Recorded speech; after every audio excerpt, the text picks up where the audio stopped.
जाऊं, किसी के घर जाऊं, कि किसी के भोज में जाऊं, कि किसी के घर शादी में जाऊं, मेरे घर के लोग स्वभावतः परेशान होते थे। वो मुझे ले जाना चाहते, वो मुझे घसीटते। मैं कहता ठीक है, घसीटते हो तो चलता हूं, लेकिन वहां जाके खड़ा हो जाता।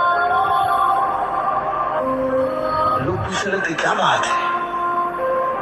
फिर घर के लोग मेरे समझ गए कि इसको ले जाना ठीक नहीं, और उल्टी झंझट खड़ी होती। वहां खड़ा हो जाता है या बैठ जाता है तो लोग पूछने लगते हैं इसको क्या हो गया है, क्या गड़बड़ है।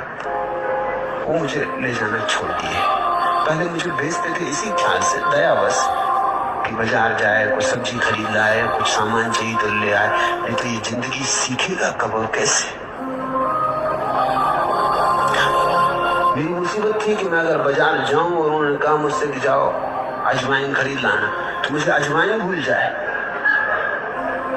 भेजा अजवाइन खरीदने, खरीद के ले आऊंगी इलायची। उन्होंने सिर ठोक ले, याद करते हुए जाऊं रास्ते भर के अजवाइन अजवाइन अजवाइन। अब कोई आदमी रास्ते में मिल गया, कहाँ जा रहा है, उठने में हुआ, अजवाइन गड़बड़ हो जाए।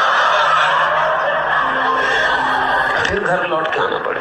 धीरे धीरे उन्होंने मुझे भेजना बंद कर दिया, या मुझे लेने सामान भेजे। तो मुझे कोई रस ही नहीं था उस बात में, मैं उस झंझट में पड़ना भी नहीं चाहता था।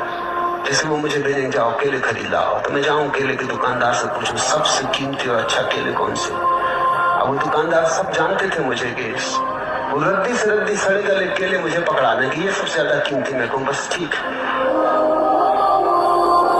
एक दफा केले खरीद के घर लाया, मेरी बुआ ने मुझे भेजा था केले खरीद लाओ। केले खरीद लाया, उससे मैंने पूछा कि सबसे अच्छे जो और सबसे ज्यादा दाम वाले, तो उसने बिल्कुल सड़े गले केले और सबसे ज्यादा दाम वाले दे दिए। मैं घर लाया तो मेरी बुआ ने सिर पर हाथ मार लिया और कहा कि इनको जाके पड़ोस में एक भिखारन है, उसको दे आओ।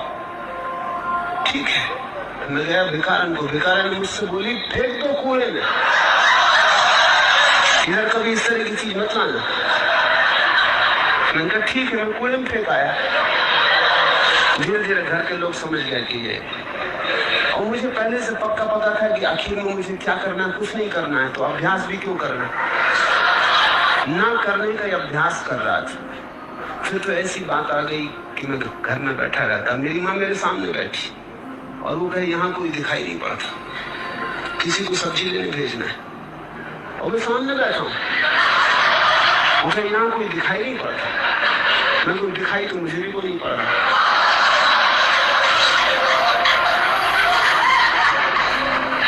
घर में कुत्ता घुस जाए, मैं बैठा हूँ और मेरी माँ कहे कि घर में कोई है ही नहीं, वो कुत्ता घुस गया, और मैं सामने बैठा हूँ। धीरे धीरे लोग स्वीकार कर लिए। क्या करेंगे, एक सीमा होती है। थोड़े दिन तक खींचातानी की, इधर ले गए उधर ले गए, भेजा, एक सीमा होती है। तुम संन्यास्त हो गए, अब तुम अपने भाव में रहो। लोग ऐसा कहेंगे वैसा कहेंगे, यहाँ खींचेंगे वहां खींचेंगे, कोई झगड़ा झांसा भी मत खड़ा करना और उन्हें समझाने की कोई चेष्टा भी मत करना। तुम्हारे समझाने से वो समझेंगे भी नहीं। जो तुम्हारे भीतर हुआ है तुम उस रस में डूबो, तुम अपनी मस्ती में मस्त रहो। जल्दी ही तुम पाओगे कि जो व्यंग कसते थे वो तुम में उत्सुक होने लगे, जो कल हंसते थे वो भी तुम्हारे पास आके बैठने लगे, जो कल कहते थे तुम्हारा दिमाग खराब हो गया वो भी तुमसे सलाह लेने लगेंगे। वो कहेंगे कि तुम बड़े शांत हो गए, कैसे हुए, क्या हुआ। पुरानी तरह की चिंताएं तुम्हारे चेहरे पर नहीं दिखाई पड़ती, आंखों में बड़ी शांति की झलक आ गई, एक प्रसाद पैदा हुआ। क्या हुआ, लेकिन तुम समझाने की कोशिश मत करना, तुम अपनी मस्ती में जियो। अब अगर उनको चिंता लेनी है तुम्हारी मस्ती से तो ये उनका निर्णय है, कोई किसी को चिंता लेने से नहीं रोक सकता।